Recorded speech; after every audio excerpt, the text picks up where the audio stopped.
Le cadre politique dans lequel s'inscrit l'action aujourd'hui de Bayer, c'est le cadre de la nouvelle stratégie nationale de santé, qui redéfinit finalement une médecine de parcours, et on doit organiser le système autour du parcours de soins du patient. Pourquoi un tel enjeu? Pourquoi redéfinir l'enjeu sur le parcours? L'idée étant de rappeler que l'ONDAM, donc l'objectif national des dépenses de l'assurance maladie,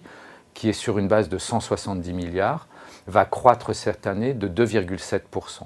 Mais 2,7%, ce n'est pas suffisant pour couvrir la tendance naturelle de la croissance de la santé en France, ou du coût de la santé, qui est proche des 4%. Donc il faut trouver cet écart entre 2,7 et 4, qui correspond à 2,4 milliards d'économies recherchées pour tenir l'objectif de l'ONDAM. Or, quand on va chercher ces 2,4 milliards d'économies, sur les 100% que représente l'ONDAM, le médicament représente uniquement 15% du coût de l'ONDAM, mais va supporter cette année la moitié des économies attendues, 1,2 milliard liées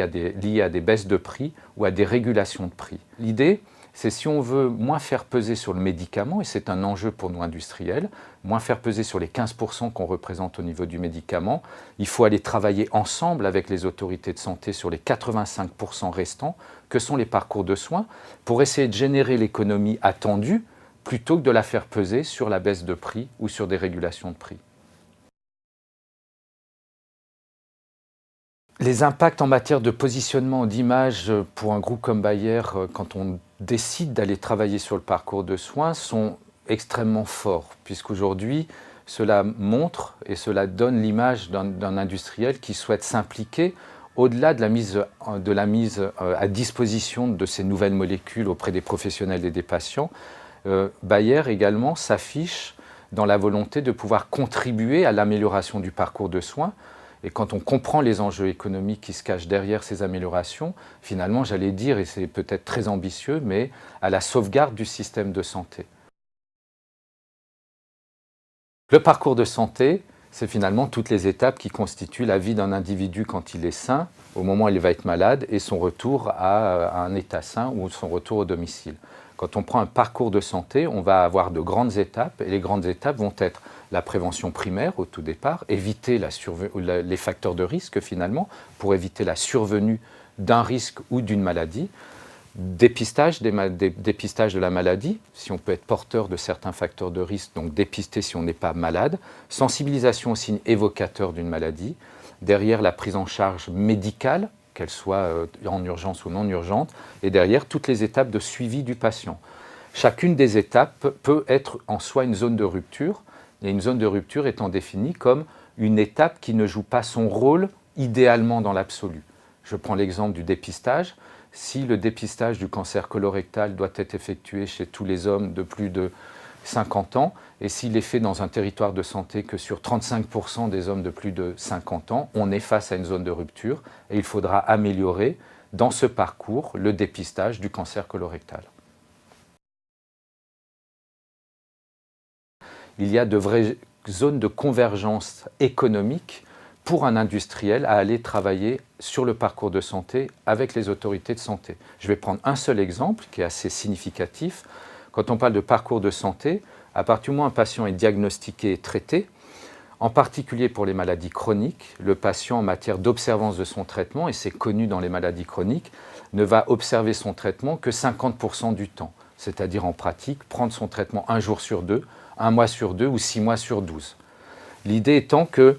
quand ce patient n'observe pas son traitement dans une maladie chronique, il y a des enjeux cruciaux pour le système de santé, puisque finalement le risque que l'on cherche à éviter par ce traitement ne sera pas évité dans l'absolu. Et il y a des enjeux économiques forts pour les industriels pharmaceutiques, puisque globalement on a fait beaucoup d'efforts pour aller présenter nos médicaments aux professionnels de santé, faire en sorte que les professionnels de santé prescrivent notre médicament, et au final, le patient, quand il a reçu cette prescription, ne le prend qu'1 jour sur 2.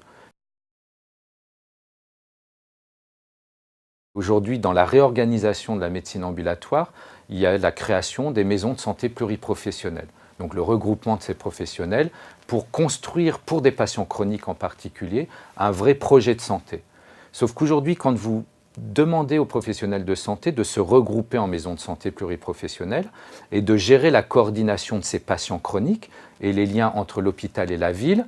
vous leur dites faites-le, mais quelles ressources est mis à leur disposition? A priori aucune. Donc quand on a travaillé avec l'ARS Languedoc-Roussillon et l'URPS Languedoc-Roussillon et les médecins généralistes en charge des maisons de santé pluriprofessionnelles, on a réfléchi en se disant où était la principale zone de rupture en matière de parcours de soins, de coordination de soins. Et on s'est très vite rendu compte qu'il manquait une ressource au sein de cette maison de santé pluriprofessionnelle, cette ressource étant une ressource de coordination.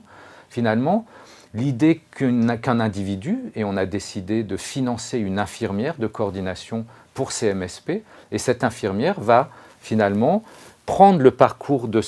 santé qui a été défini par les professionnels de santé et s'assurer que le patient va bien suivre chacune des étapes. En conclusion, il y a une vraie nécessité pour l'ensemble des industriels pharmaceutiques à afficher leur volonté à travailler en partenariat avec les autorités de santé sur l'amélioration des parcours de soins, parce qu'il en va à la fois de notre image, mais également de la survie de notre système de soins.